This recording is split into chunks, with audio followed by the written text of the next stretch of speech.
Welcome back for another episode of Phone It In right here on So Bros Network, powered by Memo's Mexican Kitchen out in Mount Juliet, Tennessee. The best Mexican food in the Nashville area, worth the short trip out east on I-40 to wonderful Mount Juliet.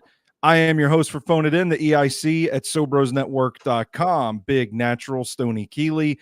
You can follow me on Twitter at Stoney Keeley. Follow us collectively at SoBros Network on all major social media platforms. Of course, we couldn't do it without the star of the show herself. She is the cryptid queen, Rooster. Rooster, how are you doing today? I'm doing good. Yeah, good day. I mean, we both sound a little more upbeat than our last episode. I feel like we were both. Maybe it was the episode before, I can't remember, where we were just kind of like, we were a little beat up in life. I don't even remember. Don't even remember. Cool. Okay. Yeah. No, I don't know. I don't know what's been happening lately. Just been, I don't care about anything. So, which helps my mood a lot. Yeah, that's a good spot to be in. It's been for those watching live on YouTube, feel free to jump in the comments and talk to us about Alchemy, our topic for today. It's been a weird day in the Titans space. There's been a lot going on Titans Twitter today. So it's been very frantic and a lot of information consuming, a lot of stuff going on. And now I like got to a point in the afternoon where I was just like seeing a lot of dumb shit on Twitter. And I'm just like, I want to fucking turn my brain off and not talk about this stuff. And luckily, we've got an episode of Phone It In to cure what ails me. We're going to talk about alchemy today. What made you choose this topic? I was watching one of the YouTubers that I watch who plays like video games. She's really chill. Yeah. She's playing a Nancy Drew game, and it had a bit of like alchemy history and stuff in it. And I was like, that sounds cool. I'll do one on alchemy. I was having this conversation with someone recently, and I thought it played pretty well as a joke, but like, you know, the hidden truths in every joke, as some people insinuate. Yeah. I don't believe that, but I think this was an example of that, saying like, what if magic is real and they just ostracize magicians because the elite did not want everyone having access to magic? Kind of thinking the same thing about alchemy. Like, what if you really can turn metal into gold, and the elite just didn't want us to do that because then we could all just make our own gold, and then gold very secretive, be worthless. Yeah. So I admit that I did not know much on this topic at all until I read your agenda. and I got like 2 paragraphs in and was like, this is not at all what what I thought we were going to be talking about. But it's a really interesting topic, and I don't think I understood how secretive it all was. What were your like preconceived notions about alchemy before gigging into this, digging into this? I'm gonna be honest. I thought it was gonna be cooler. It's like Illuminati and sorcery and demons and devils, and no, it's just like a bunch of weird people making It got so cryptic like messages. dense that I really had I had to cut so much out of the history because I was like, Roxanne, this shit does not fucking matter. Nobody's Like gonna care. Nobody wants to sit here and listen to this. we got an hour to get Right. all of this in. Yeah. So then Carter was like, oh, maybe interesting people. So I tried to look into people Great and I was angle. like, No, you're not there's feeling it. I think that's the best part of the agenda for today. You seem there defeated. there was like one person that I got interested in, and I was like, I wish I had just chosen to do it on this person instead of alchemy as a whole. It's too much. It's too Yeah. much. What do you mean by dense and too much? Do you mean like the information is kind of confusing? Is it Mm-mm. because there's so much secrecy surrounding it, or what is it that makes it a little I don't know, not entertaining, maybe is the way to say it.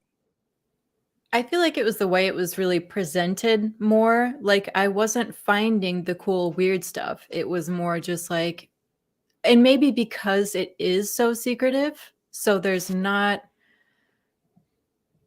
like a Well, ton of old info, you know you what? know. It's the establishment has snuffed out all the information on alchemy and I how mean, I to did do it. consider that. Like maybe there's nothing cool because it's too secretive. Like Yeah, it's not could be. available for us. Yeah, I like that. I like that take. So before we dive into the agenda, I do want to talk about our sponsor for this show. It is Memo's Mexican Kitchen in Mount Juliet, Tennessee. They're just about a mile north of I-40 off of the Mount Juliet exit. We go there all the time. I've actually got a friend in town from New Jersey. We took her to Memo's on Friday night. She got their shrimp diabla. It's like some shrimp cooked up in a habanero sauce served on a bed of rice. Fantastic. I took one bite and scorched my throat. So, not for me, but we did the grilled jalapenos. I did the bowl of birria. They've got the best birria in town. You've heard me talk about it, but in soup form almost with some pinto beans thrown in there. Man, it made for a really good hearty meal. And my wife got the quesadilla, the steak quesadilla, as she always does. Really good quality steak there. Fine quality meal at Memo's Mexican Kitchen out in Mount Juliet, Tennessee. And with that, Rooster, let's dive into alchemy. What do you have for us Okay. today? Okay. Alchemy was the name given in Latin Europe in the 12th century, but it is an ancient branch of philosophy / pseudoscience that was practiced in much of the ancient world. Ancient alchemists believed that under the correct astrological conditions, Mm. lead could be perfected into gold. So that's the basic gist of it. And I would say like Yeah, that is probably the layperson's idea of what alchemy like is. At least it was mine. transmutation. Yeah, like Transmutation. turning something into something else. Yes. Bingo. Nailed it. Are you okay? Never okay. Basic practices were all about turning base metals into noble metals and the creation of an elixir of immortality and the creation of a remedy able to cure any disease. The perfection of the human body and soul was thought to result from the alchemical magnum opus, the Philosopher's Stone. So this is why people were drinking fucking metal back in the day. Like this elixir of life. Why did they Yeah. have to consume it as a liquid though? Was it Oh not my enough? God. They just believe like maybe if we rub this thing, we'll be No, all they're right. so obsessed with mercury. Like they're so obsessed. And honestly, same. Like I It broke looks a cool. thermometer when I was a kid and I touched it. I was like, I just have to touch this liquid metal. Yeah. Like I get it. It's one of those things that like you look at it and you're like, this looks cool. I am drawn to this. Like I Mhm. have to touch it. And I think when you have those phenomenon phenomena, the plural, phenomena. When you have those phenomena throughout life, it's usually from those like basic impulses where people are like, this shit looks cool, so it must be cool. It must do Monkey something. brain. Yeah, it must It's do. straight up like, I have to touch this. Well, it's like, also, what's the obsession with gold? It's shiny. Right. It's just, It's pretty. rare. It's rare and it's shiny. So they're like, oh shit. Can we turn can we turn this thing into something shinier and maybe drink this cool metal? We should base our entire well-being in life off of this shiny material. Absolutely. Yeah. I mean, No, we do I get it. crystals. Yeah, I get it. People are still fucking weird about shiny rocks. I mean, it'll never change. I've got some crystals in my office right now, as a matter of fact. I got some like something that looks like coal. It's like a moonstone. And then I've Oh. got this really pretty blue thing because my wife and I went into some witch store. I don't know what it's called, but they had all the crystals and they're like, this is going to help you focus and this is going to help you rid out all the junk from your brain and just be able to do what you want to do. And I'm like, bet that sounds like what I need to do in 2024. So let's put these stones right there where I work. I'm not that into crystals, but I, touched mercury as a child, so I can't judge. I mean, Yeah. I don't care. Whatever. Yeah, you got to clean them every once in a while too. And I don't understand the physics of how it works, but I'm an open-minded guy. You put it in some moonlight or something? I don't know. Like you burn sage around it or something or other. I don't know. But I'm an open-minded guy. I can take, the idea that everything in this world might not be tied together as we currently comprehend it. Mm-hmm. So fuck it. Why not? Why not put a stone on your fucking desk and then you improve your performance at work? Sure. Okay. I just got nothing to say to it. Sure. Why not? I don't remember where we were on the agenda. I got you. Okay. Alchemy encompasses several philosophical traditions spanning some 4 millennia and 3 continents. These traditions' general penchant for cryptic and symbolic language makes it hard to trace their mutual influences and relationships. There are at least 3 major strands, which appear to be mostly independent, at least in their earlier stages. So you have Chinese alchemy, Indian alchemy, and then Western alchemy, which occurred around the Mediterranean and whose center shifted over the millennia from Greco-Roman Egypt to the Islamic world and finally moved back to Europe. So you're telling me there's at least 3 different alchemies? I thought it was all the same. Major branches. Yeah, I that are thought it was all different. the same, like it was just one thing. But no, This is why I got so deep. Like I couldn't like fucking write a novel on each one. Like I didn't care. I know. Well, that takes us down an awkward turn because do we want this episode? I can't talk today for some reason. Do we want this episode to spiral into like a 5-part podcast or a 4-hour show? No, we try to provide the viewers, the listeners, with like an overview of a topic and let them do the research and go crazy on their own. And it's really hard. Like it's not just a vast topic, but it has a lot of tentacles, it seems. Yes. Like. Yeah. You could go down a lot of different paths with this one. So yeah. I mean, let's do it then. Let's give the brief overview of what old history. Old history. There we go. Yeah. So in the Western part of things, the start of Western alchemy may generally be traced to ancient and Hellenistic Egypt, where the city of Alexandria was the center of alchemical knowledge.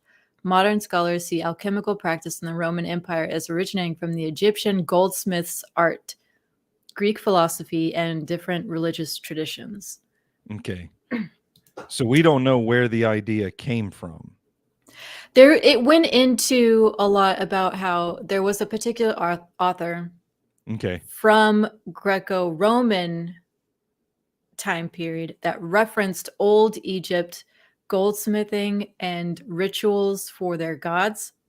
So it does go back Man, far, and you have like old people referencing even older people, but there's not that original info left, you know? So like you're there's going back real far. there's a lot of stuff about ancient Egypt though. Hmm. Like aliens teaching people how to build Oh pyramids. my Maybe God. maybe they taught them maybe they taught them alchemy too. I hate ancient aliens so much. I hate all of it. Um,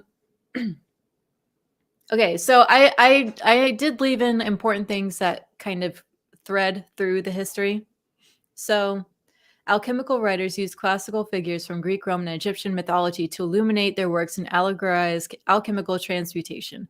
The central figure in the mythology of alchemy is Hermes Trismegistus, or thrice great Hermes, who's like a combination of the Egyptian god Thoth and Greek counterpart Hermes. Okay. So they're like kind of the same What? god, which if you get into those um pantheons shit, they kind of all relate to each other across the board.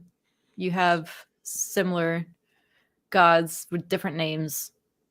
That just confused the shit out of me. Is this one person or is this two gods? They're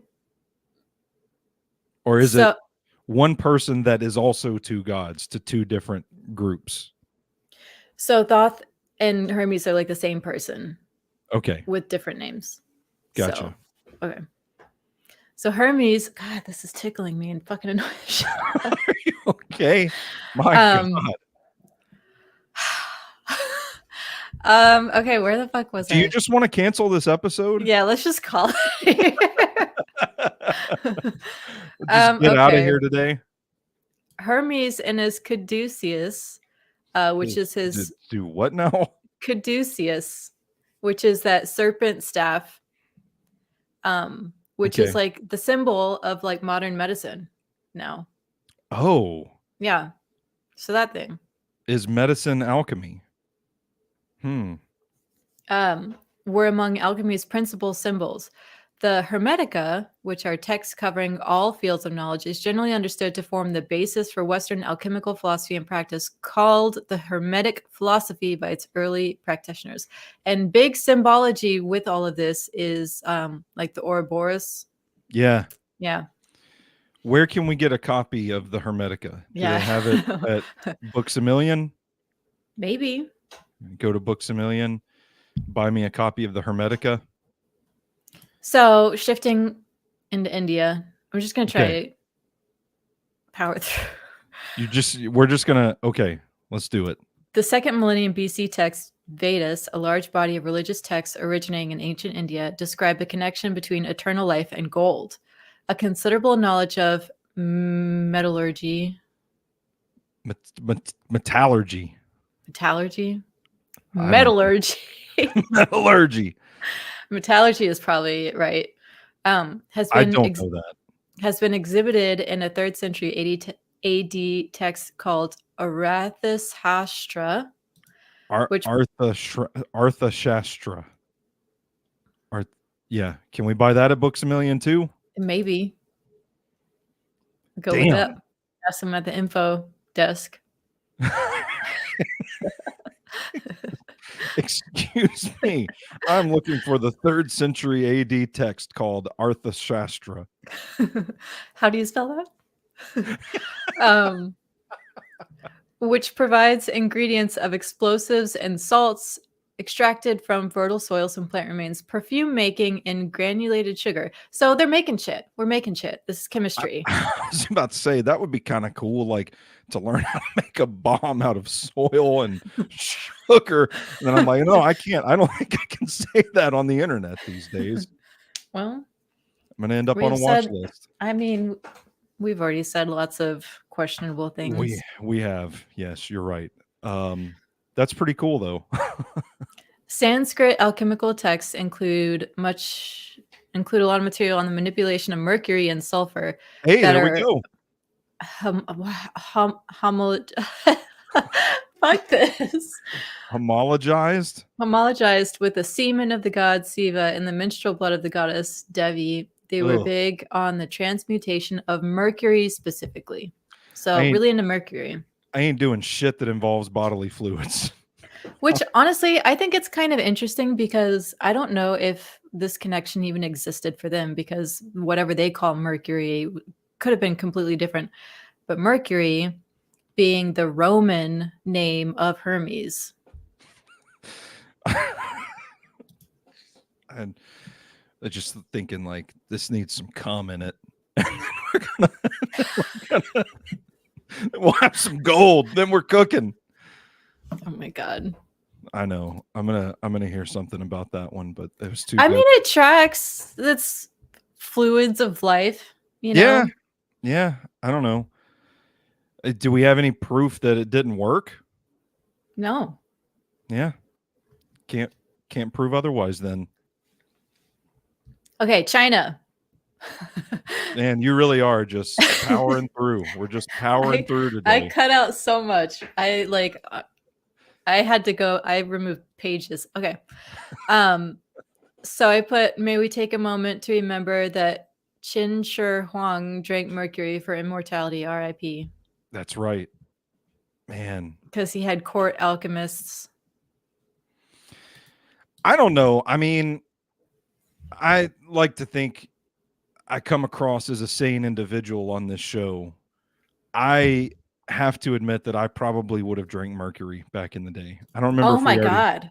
if we had this conversation. I was ready to drink that shit as a child. Like, absolutely. I thought you were about to say I'd still do it today.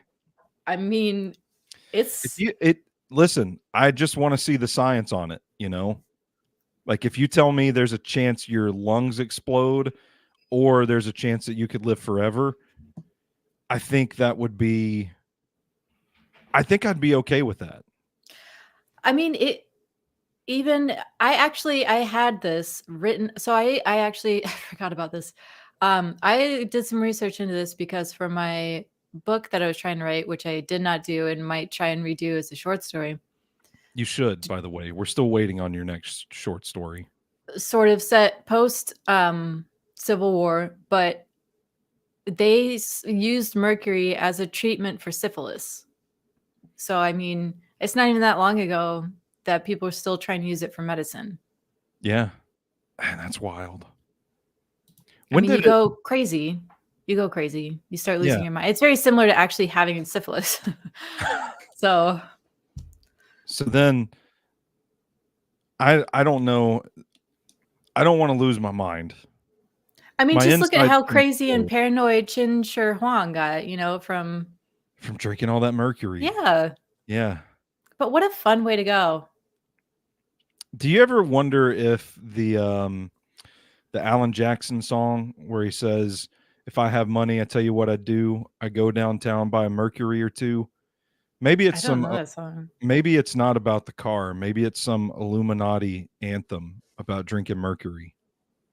We need to keep our eyes on Alan Jackson. My old best friend, her dad worked for his record label. Maybe I should have. Reach out. You're a journalist. What do you know about alchemy? I know I don't talk anymore, but does your dad have a moment to talk to me about alchemy? Does your dad have a moment to talk to me about drinking mercury? Yeah. Anyway, yeah. Drinking mercury. I guess we should be responsible and say it's not good. Yeah, don't do that. You should not drink mercury. No, don't do that. It looks cool. Maybe. Yeah. Can you touch it? You probably shouldn't. Okay. I don't know. I mean, I'm okay enough, but I don't know. just best to avoid it altogether is what I'm getting. Okay. Okay. As early as 317 AD, there's documentation on the use of metals, minerals, and elixirs in early Chinese medicine. Alchemy, along with meditation, was described as the sole spiritual practices that could allow one to gain immortality or to transcend. So the Chinese, as you would expect, maybe a lot more medicine-based and a lot more spiritual-based with their alchemy. Yeah. I will say, like, there is some if I don't know if you meditate at all or if you have ever meditated, but Mhm. I know some of the pros talk about it like almost a transcendent experience if you can get your mind trained to release to a certain point. I have never gotten there myself because I'm kind of lazy when it comes to meditation. Like I just kind of, I'm not doing it to seek enlightenment or anything. My heart's beating a little too fast. I need to slow down for a few seconds kind of Yeah. deal. What is Shit. happening? Did you hear that? No, but, like, you're getting all, like, losing connection a little. Is it storming? It is storming. Yeah. Oh, shit. Yeah. It's not, Oh, shit. not good for us, but, yeah, well, we're live on the air, and I just got the message that the connection is fairly good. Try plugging into your router. Okay, well, we're just gonna. Oh, look at that! Wait a second. Hold on. I didn't know this. StreamYard shows me how many live viewers we have per platform we're streaming on. Okay, that's cool. Anyway, I don't remember what I was saying at this point. Meditation. Meditation. Meditation, but there are times I will say that I get to a certain level meditating where I am actually able to drown out everything that's stressing me out. And I am able to just visualize, focus, and be in that moment to a point that it does kind of feel like a little bit of a boost. And so I can absolutely see a world where you just take some drugs, go on a deep meditation, and you feel better on the other side because I think Definitely. it does make you feel better. So it just For sure. advertising for meditation a little bit. That's all. That's okay. Um, Chinese alchemy was closely connected to Taoist forms of traditional Chinese medicine, such as acupuncture and moxibustion, a traditional Chinese medicine therapy which consists of burning dried mugwort on particular points on the body. The fuck is a mugwort? I don't know. I guess I'm Let's gonna let's guess a dry weed or moss. let's look it up here. And I don't know if I can do the screen share. Oh, it's a plant.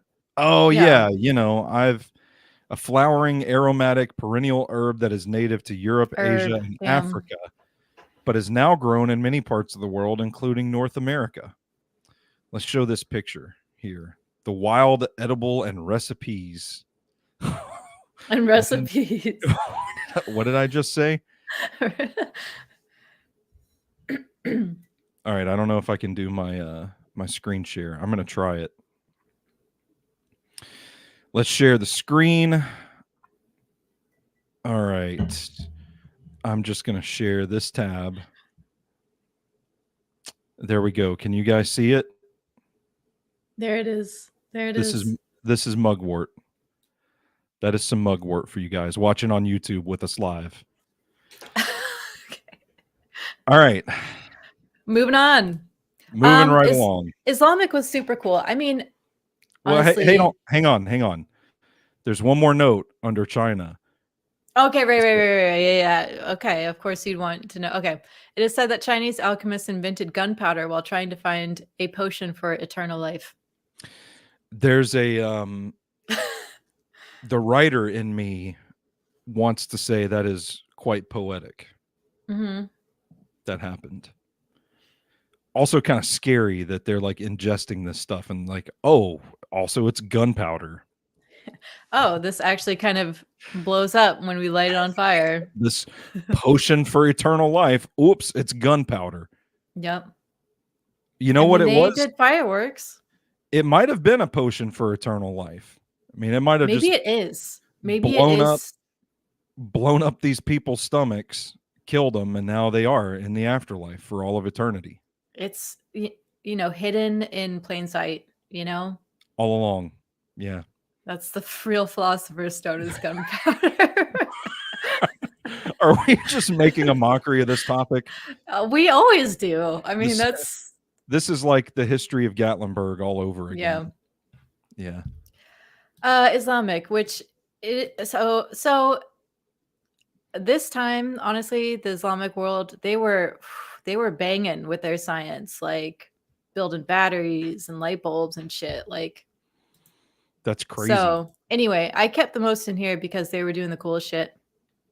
And this is sort of bridging. So this is bridging Western alchemy between Egyptian, Greco-Roman to when it comes back in more medieval Renaissance time. Okay, gotcha. So after the fall of the Roman Empire, the focus of alchemical development moved to the Islamic world. Much more is known about Islamic alchemy because it was better documented. Indeed, most of the earlier writings that have come down through the years were preserved as Arabic translations. Islamic philosophers also made great contributions to alchemical hermeticism. The most influential author in this regard is arguably Jabir ibn Hayyan. Good job. Jabir's ultimate goal was the artificial creation of life in the alchemical laboratory up to and including human life. Whoa. So that's not turning lead into gold. No. That's Frankenstein. Yes. He analyzed each Aristotelian element in terms of okay, so this is where it gets fun, into 4 basic qualities of hotness, coldness, dryness, and moistness. So, according to Jabir, in each metal, 2 of these qualities were interior and 2 were exterior. For example, lead was externally cold and dry, while gold was hot and moist. Thus, Jabir theorized by rearranging the qualities of one metal, a different metal would result. By this reasoning, the search of the Philosopher's Stone was introduced to Western alchemy. So I don't know why. That's what it said. So I don't know how that links up, but I don't know. That's good. I don't know. That's pretty that's pretty cool though. Mm-hmm. Yeah. We're just in here figuring out metal. What if that's all it took? It's like, I need to make this hot and moist thing cold and dry, and it will be something else. The physics is a microwave alchemy. I mean, it's honestly pretty cool to think about this when they don't understand elements and atoms, and it's pretty cool watching. I mean, we're not watching. It's pretty cool just thinking about these people trying to figure out the basics of life, like the science behind it. Yeah. Do you ever wish that we could do that in this day and age? What do you mean? Like, if I could just, I don't know. Maybe I want to like melt down a metal. You know what's so funny is I actually thought before we started recording this, I was like, at some point we're gonna start talking about like, let's just start doing alchemy. Let's go into our garages and just start melting some metal. Back then, I'm assuming you probably didn't have to have a college degree to be practicing alchemy. Nowadays, people, you can't just be doing experiments in your garage and saying it's science, right? That would be frowned upon. They used to give kids like those little kits, like, here's science. Go do science. I mean, you can. Yeah. Like, I don't know. I just want to like, why can't I spend some time really studying, like banging 2 rocks together and trying to figure out. Okay. Well, they're doing a bit more than that, Stoney. Like, there's the point I'm getting at is that I feel like there are fewer new things for us to discover on this planet. And I'm also 38 years old, and my window for getting into that has probably closed. So it is a shame. I mean, that's why I enjoy weird stuff, because it's like the only avenue of interesting shit that we have anymore. Like, can I just go out and start exploring like ley lines and trying to pick up. Let's do that, actually. The physical properties of areas where all this supernatural stuff happens. Because I know, like, the big issue, if you listen to a lot of paranormal, I'm just taking us completely off the rails. A lot of like paranormal investigators, the issue is money. Like, how do you get the money to fund these experiments? Well, let's just quit our jobs, learn how to live off the land, and then I thought you were going to say we'll just make our own gold. like that plan better. Let's figure out alchemy, make our own gold, and then we can fund all of these experiments where we can go out and learn, perform our own sorts of alchemy. Maybe we can create human life. We'll call Alan Jackson, and then we'll drink start making some gold, making Yeah. a couple of Frankensteins, and then we can go investigate ley lines. Does that not sound fucking cool? Who wouldn't want to dedicate their life to that mission? That sounds awesome. I mean, this topic does kind of, I don't know, open up, at least in terms of thinking. It does kind of open up my mind anyway. I don't want to speak for anybody else, but I kind of, the more I hear about this and read about it, it's just kind of like, man, there's an element of this that is missing from today's world that's just not like readily available to people. Like, this kind of sounds like very exploratory in nature. Like, yeah, you're just doing science, man. Just doing science. There's not that much uncharted territory on the world, on the globe anymore, and it kind of feels like that's the case with science as well. But this is an area where we can just kind of remove those blinders or the bumpers, whatever they are. And they don't really have the whole like scientific method anymore. It's not like they have to go and they have to move slowly and they have to, you know, jump through hoops and try things again over and over, and it takes forever. They just go and like fucking melt some shit, get some dead bodies, pour it all together, start tinkering around, drink some mercury, give mercury to the emperor just on a whim, you know. Man, kill some people just because you're trying stuff out. I wish there was a way to know you were in the good old days when they were happening. I would love to be a court alchemist. Like, just sign me up for that. I want that job. I'm with you. Okay. The elemental system used in medieval alchemy also originated with Jabir. His original system consisted of 7 elements, which included the 5 classical elements: ether, air, earth, fire, and water, in addition to 2 chemical elements representing the metals sulfur, the stone which burns, which characterized the principle of combustibility, and mercury, which contained the idealized principle of metallic properties. So it's idealized metal. What, like wet and cold? I don't know.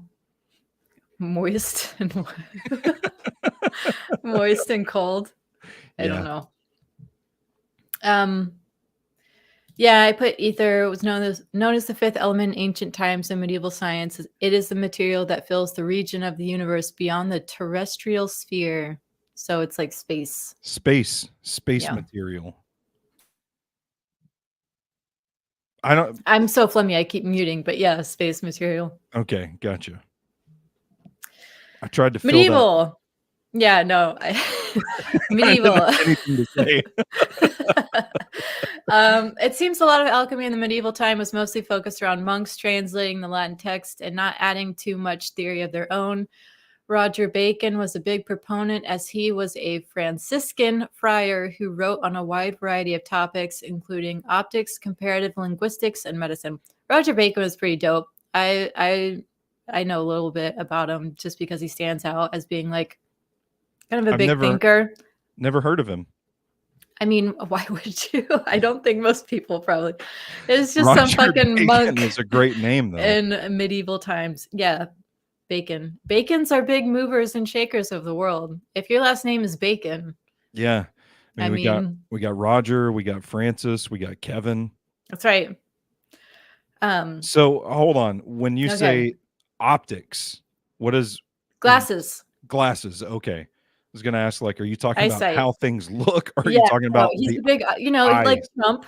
It's all about how things look. It's all about optics, you know. Yeah. Do I look like I'm a powerful and charismatic person? I mean, you know, I'm not going to lie. Like, back in the day, you could probably get by with saying that looks like a tree because it is science. Write it out and put it in a study, in a journal. Apples fall to the ground. Yeah. gravity. Yeah. Exactly. That's it. Yeah. Renaissance and cool people. It's just this fucking outline is so stupid. I'm Because kind of with it though. this first person is very old and not in the Renaissance. Feng was a Chinese alchemist who lived during the 1st century BC during the Han Dynasty. She was the earliest recorded woman alchemist in China. She is Okay. only known under her family name Feng.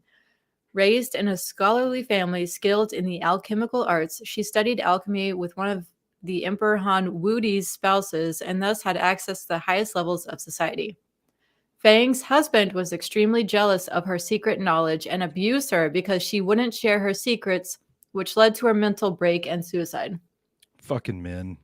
It is actually a really sad story. She said something like, she wouldn't teach it to anybody who's not like destined to know. So it almost kind of sounds like, well, if you don't know, you don't know. So fuck you. I love that. I'm going to start using that in day-to-day life. Like obviously you are not destined to know because you don't know. Yeah. Yeah. But yeah, she like ran out of the house. She covered herself in mud and she just kind of like, I think died from the elements, not necessarily killed herself. I can't remember, but it was ruled as suicide because it was like self-inflicted. I don't know. Fang was credited with the discovery of the method to turn mercury into silver, which shit is not a thing. That's not really a thing. But she's credited with it. It was believed that she may have used the chemical technique of silver extraction from ores using mercury, where pure silver residue is left behind from the boiled mercury. Like you can't turn mercury into silver. I actually looked that up because I was like, is this a thing? It's like, that no, kind of sounds like that. turning mercury into silver to me, Roxanne. She knew what she was doing better than these scientists nowadays, these fucking idiots who are not destined to know anything. Yeah, has anybody figured out the secrets of that since? I don't know. It's just speculated here. Yeah. So maybe she really could. What if Fang was one of one? Like she got it figured out. She was it. Honestly, I'm kind of, man, there's like a good story idea in there somewhere. Oh, there is. It's a very cool story. Yeah. We could, that's what we can do. We can quit our jobs and try to find Fang's knowledge. That would be a journey. That would be dope. Yeah. Because I want to go to China, but I also don't want to go to China, you know? Yeah. I don't know how I feel about all that. That's kind of scary. A little bit. It looks beautiful. Love the culture. Very beautiful. A little uneasy about everything. Yeah. Going on. And you know, I don't know how thrilled I am about having to squat when I shit. It's not really big on my list of things to do. I got bad knees, so yeah. I mean, I've been practicing my squat with heels down, so I can do it. But I thought you were going to say I've been practicing my squat with heels on. Oh no, heels down, Asian squat. Gotcha. Okay. But I don't actually want to try shitting like that. Yeah, so we'll rule that out of our Fang quest. Sorry, Fang. I guess we're not destined to know. If we are, do you think we can know from the United States? I mean, if we're destined to know, nothing's stopping us. It would be sick if Fang would visit us in our dreams and give us the knowledge. Like Rasputin. Yes. Yeah. Man, I bet he was he an alchemist? We could put quite the round table together in our dreams. Fang, Rasputin. The guy that founded Gatlinburg. Yes. Don't remember his name. William Gatlin, I believe. Chuck E. Cheese. Chuck E. Cheese. Of course. Of course. Nicholas Flamel. Have to talk about him. Wasn't there, okay, this is, maybe I'm crazy. Was there a character in, I can't remember if it was Lord of the Rings or Harry Potter. Harry Potter. That was supposed to be based off of him? Yeah, I think his name was even Nicholas Flamel in Harry Potter, and I think Dumbledore was in love with him. And he did find the Philosopher's Stone. He made it. Yes, because it existed. Yeah, Because like Harry all. got it. That's right, and all of that was based on Real real events. real Yes. events. Yeah, Yeah. sick.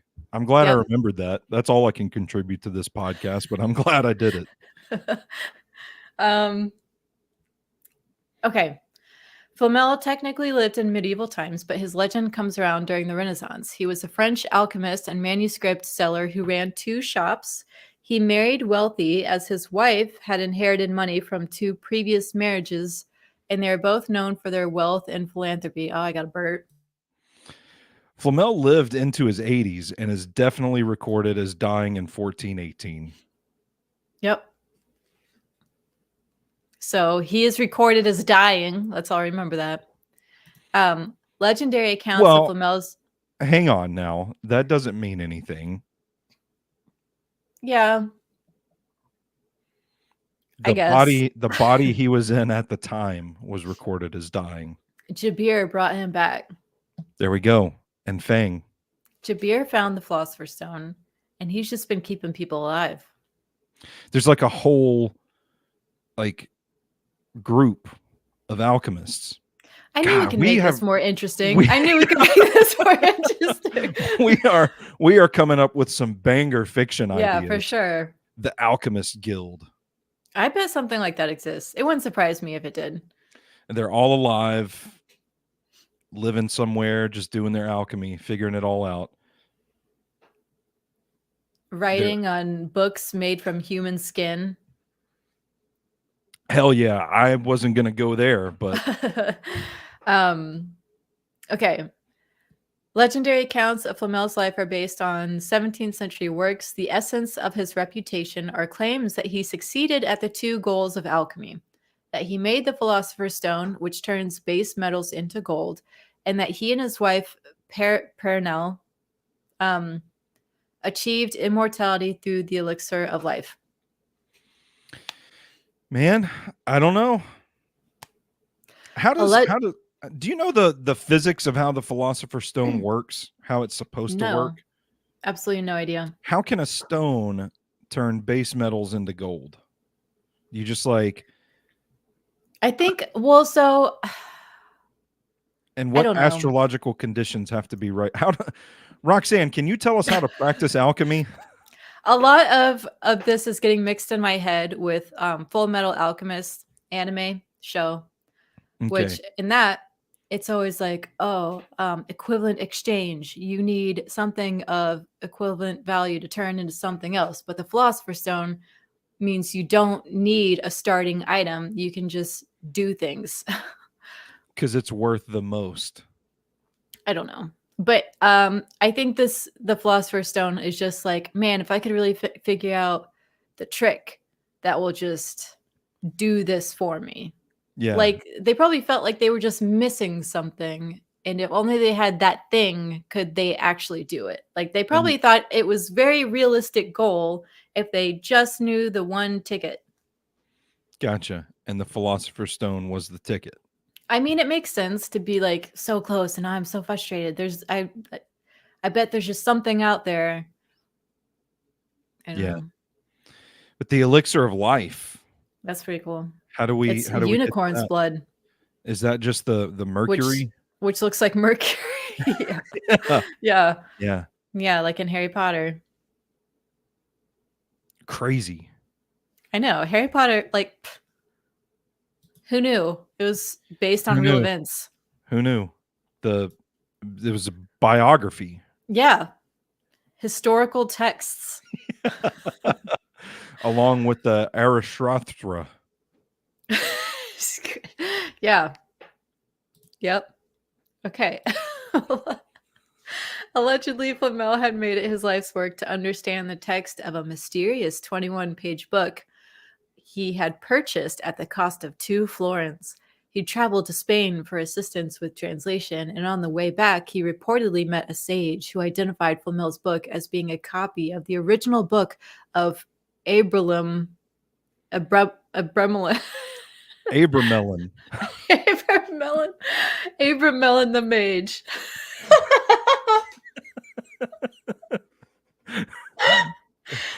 I want that to be a character. I am Abramelin the mage. This also sounds like a killer short story too. Can you This imagine? absolutely reads like a short story. I dream of the day that I go into a weird bookstore and find some weird book, and I'm just like, what the fuck is this? And then I make a journey to Spain to translate it. I mean, it's straight up such fantasy. Yeah. Like they're just sitting there writing, and it's like, no, and then he met a sage, Abramelin. Sorry. God, I'm hitting my desk now. With this knowledge, over the next 2 years, Flamel and his wife allegedly decoded enough of the book to successfully replicate its recipe for the Philosopher's Stone, producing first silver and then gold. And I love how involved his wife is. Real supportive. Yeah, she's a philosopher. Yeah. She's an alchemist too. They're both doing it. Yeah. So, man, yeah, this is like straight out of the pages of Harry Potter. This is a But then he disappears with, I don't know. There was like a love affair with Dumbledore. I didn't really. What if that book is still out there floating around in some random corner of the world? Harry Potter? Harry Potter. Yes. And in it is the key to unlocking the Philosopher's Stone. I don't know. Yeah, the original book of Abramelin the Mage. I wonder if Books A Million sells that. Let's look it up real quick. Okay. Abramelin the Mage. What a title. Book of the Sacred Magic of Abramelin the Mage. Okay, I guess you can buy it on Amazon. What? God, what a time to be alive. Oh, it's like in the occult section too. Dope. Even better. Excuse me. Yeah, this is 336 pages. I'm going to buy this and have it shipped to my mom's house so that she can open it and get scared and tell me she doesn't like the direction I'm heading in life. Is it fiction?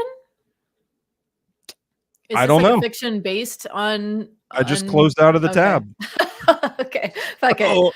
Who knows? We'll look it up later. Flamel had achieved legendary status within the circles of alchemy by the mid-17th century with references in Isaac Newton's journals. So. Got the shout out. Got the rub. During the Renaissance, Hermetic and Platonic foundations were restored to European alchemy. The dawn of medical, pharmaceutical, occult, and entrepreneurial branches of alchemy followed. Esoteric systems developed. Here we go. That blended alchemy into a broader occult hermeticism, fusing it with magic, astrology, and Christian Kabbalah. This system was really developed by Heinrich Cornelius Agrippa von Nettesheim, a German physician, legal scholar, soldier, knight, theologian, and occult writer. That dude has a resume. That's what I'm saying. That's a resume right there. That's what I'm saying. I was like, damn, I want to write about Heinrich Cornelius Agrippa and John Dee. Hey, jot those names down as potential future episodes, and we can really dig into them.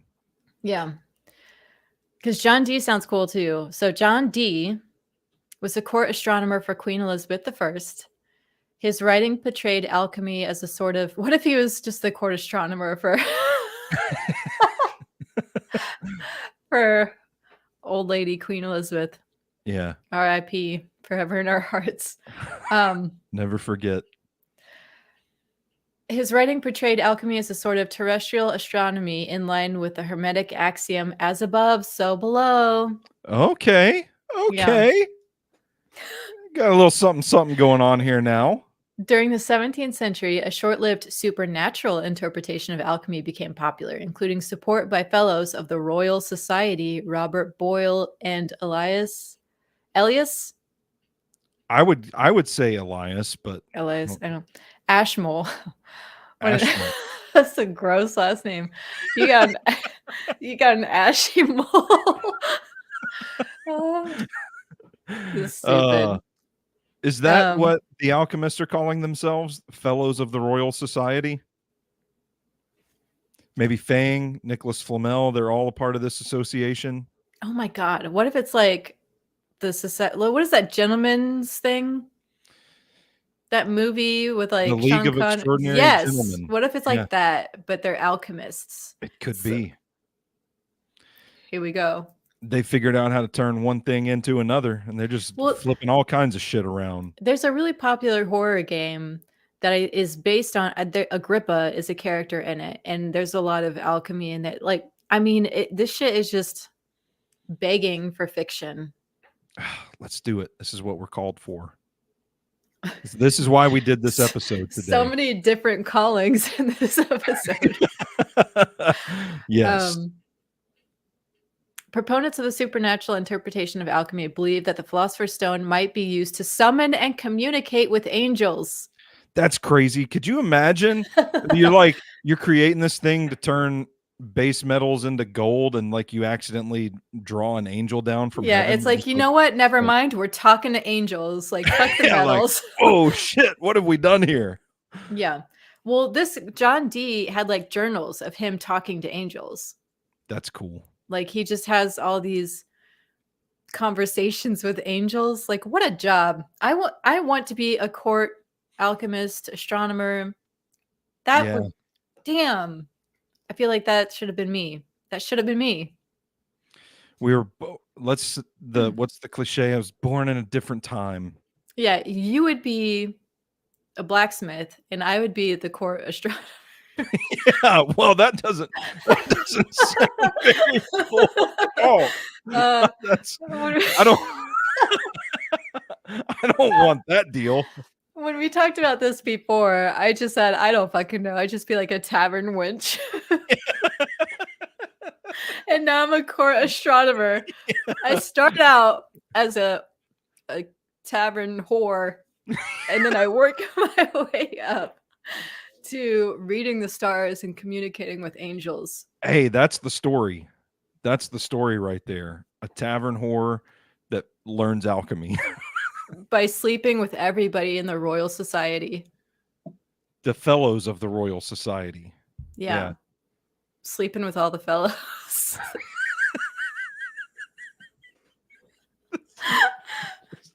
While your poor blacksmith friend is just out there working 12 hours a day, burning his hands in the heat.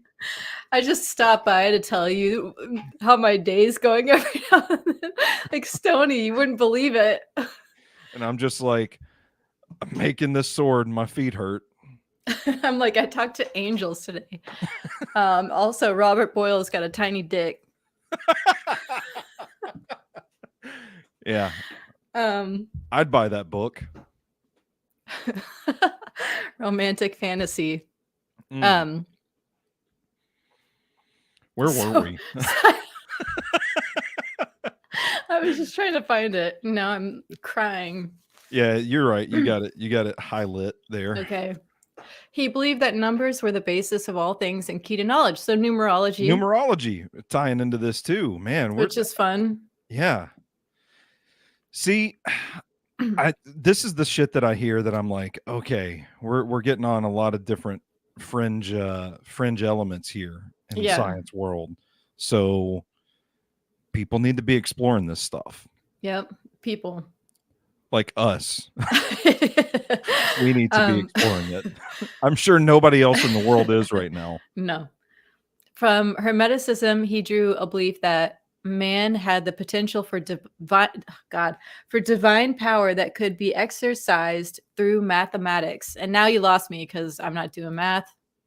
Yeah, man. If y'all had told me this when I was in 10th grade, my life probably would have looked a whole lot different. I would have been like, oh shit, okay.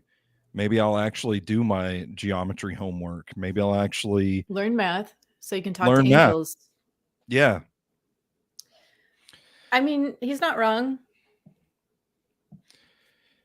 You know, we do have a potential for pretty powerful shit through math. It's true. Yeah. And at a very basic level, math is important because it teaches you like the logic of how things fit together in our world. So deep. You could, I mean, you can really get into it. Say if you Ley figure out an lines. equation to It's unlock a math. ley line. Yeah. Yep. I don't want to do that though. I want to melt metals and Yeah, mix I them don't want to do together. math. I'll just sleep with people and then they can tell me how to talk to angels. Or we just drink mercury. Yes. Yeah. We just have mercury drinking parties to cure our syphilis. Yeah. This is getting out of hand. Okay. Nah. He was rumored to have owned the Voynich manuscript at one point. Which I know of it. Okay, yeah. Which that but could also be an episode at some point. That would be a great episode. Yeah, I don't remember it, but I remember I used to take notes whenever I would like come across something interesting reading and be like, oh, there's a nugget there I could build a story around. So I have like these notebooks with just shit written down, and that's one of them that I wrote down because I read it somewhere and I never followed up with it. So it's just sitting in a notebook somewhere and I've completely forgotten everything I know about it. It's a really old book written on vellum of human skin. No, but it's nobody's been able to decode it. A lot of people think it was just like for funsies, and it's nothing. That's right. Yeah. I'm going to write a story where the fucking blacksmith cracks the code. Ooh, okay. Also, this dude had a lot of scrying stuff. Oh yeah, as I was going through it, a lot of his stuff is saved in museums or collections, but a lot of like mirrors and I don't even know if crystals maybe, but a lot of scrying stuff. Like, I put, if you're into the idea of a court magician, astrologer, this is your guy, which I totally am. Yeah, that sounds pretty cool. Yeah. So he sounds cool. Agrippa sounds cool. That's like the answer. People ask like, oh, any figure from history, alive or dead, that you'd like to have a beer with, who would it be? Rasputin. How much would you blow somebody's mind if you were like John D? John D. Yeah. John D would be dope though. You could just ask him like what his conversations are like with the angels. Yeah. I would love that. I would love that. He's got to be added. He's got to be added to our circle of. Yeah. What a crazy time this would be if we got all these people together. I mean, we wouldn't understand any of them. They'd be speaking like fucking Italian and Russian and Chinese and be like, well, this was a waste of time. But hold on. We'd have the Voynich manuscript that could decode it all. Yeah, maybe it works like the Stone of Babel. It's like we drink the mercury and then we can understand everything and everybody. Like even we could, like our cats could talk to us. Man, I bet people on syphilis were actually not going crazy and just understood the universe a lot better than we do. Yeah. But don't drink mercury. Don't touch it either. Don't do anything with mercury. During the Renaissance, with the emergence of print, a lot more women started practicing. Caterina Sforza, an Italian noblewoman, had an apothecary, botanical gardens, and a laboratory where she made medicines, cosmetics, and dyes with many recorded recipes in her manuscripts. Even Catherine de' Medici, the Queen of France, and Marie de' Medici, the following Queen of France, carried out experiments in their personal laboratories. That's pretty cool. That's very cool. Just like being a queen and be like, I'm going to my lab. I'm going to but that's what I'm saying. Boil some shit and write down my recipes. Like back then you could do that, you know? I feel like if you do that today, people are going to call you weird. Yeah, definitely. I mean, back then I probably could have called myself a historian. I've written a lot of papers on historical topics, and I'm just some fucking idiot with a piece of paper. Like I can't call myself anything cool. I don't know. I think you can call yourself a historian. No, back then I could though. Bar was low. What is the qualification for being a historian? I think you have to have like a PhD. You have to be like. What, there's a license for it? You have to be like a published. You have to. Well, your history pieces have been published on Sobros Network. Somebody used one for a lesson plan. Okay, that should give you. I'm just gonna go around calling myself a historian. Yeah. I like that idea. I'm so good at reading Wikipedia, guys. Um, by about the 17th century in England, alchemy started to be called chemistry. So when did we get all the magic out of chemistry? Alchemy Yeah, becomes I know. chemistry, and then we stop trying to turn shit into gold. We stop trying to, well, no, we didn't actually stop trying to make humans, but you get where I'm going, the general point I'm trying to make. Yeah. I don't know. I don't know when that shift really happened. When did science really start coming around? I think whoever that guy was that realized, like, hey, we should be washing our hands. Killed off the wonder of the world. That's when it started. That's when it Yeah. started. They started making us wash our hands. He was really onto something. And then people were like, oh shit, there's tiny bacteria. Okay. Man. It all started kicking off. Yeah. So Sir Isaac Newton, of an estimated 10 million words of writing in Newton's papers, about 1 million deal with alchemy. Many of Newton's writings on alchemy are copies of other manuscripts with his own annotations. Alchemical texts,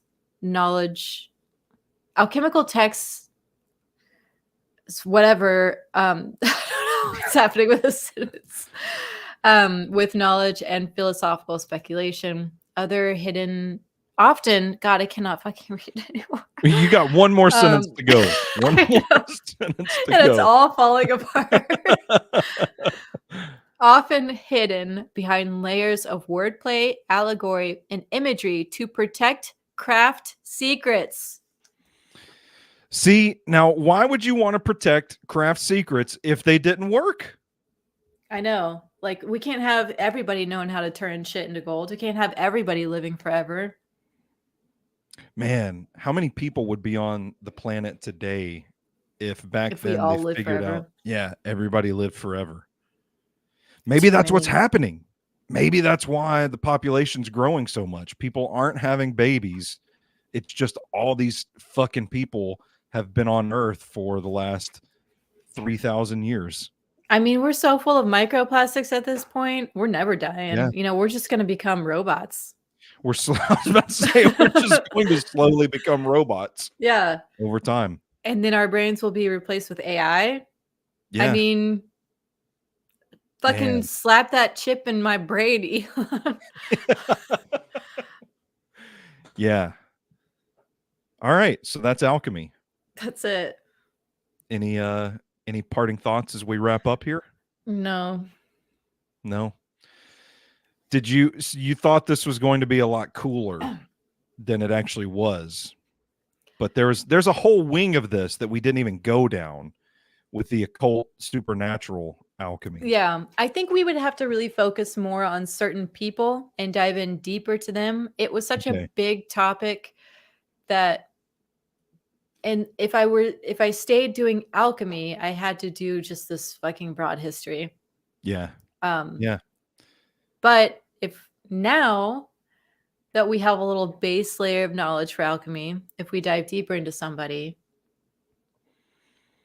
that's how you won't remember what we talked about. So it'll be like learning everything all over again. You build a foundation and you build off of it. So when we do that episode on John D, people will know what we're getting into. Be like, oh yeah, Jabir, Fang, and his hot, moist gold. Yes. The Alchemy Avengers, as we've assembled them today. Mm-hmm. Yeah. So I don't know, fellows. I thought this was pretty cool. Yeah, it was fun. And I think there are some really fun rabbit holes to go down when we're talking about this topic. So hopefully, if any of you watching live or listening on the podcast feed go down those rabbit holes, feel free to shout us out on Twitter and let us know. Happy to discuss. But I got nothing else, Rooster. It's another fine show. Yeah, I'm at the end of my rope. I'm exhausted. Well, okay. All right. Get the hell out of Dodge then. Where can our listeners find you on social media? At Rooster_Chase. And I'm at Stoney Keeley on Twitter, at Sobros Network on all major platforms. Remember, head out to Mount Juliet, have a dinner, have a lunch. Memo's Mexican Kitchen, just a mile north of I-40 off the Mount Juliet exit for the best Mexican restaurant in Nashville. SobrosNetwork.com for all the work, SobrosShop.com, StackingTheInbox.com for premium Sobros Network content every Saturday morning right in your inbox, along with my coverage of the Tennessee Titans, our buddy Zach Lyons' coverage of the Tennessee Titans, Trey Watkins' coverage of the Tennessee Titans. A lot of football talk up there. $5 a month gets you instant access. For Rooster, I am Stoney, and until next time, you stay classy, phoners. Bye.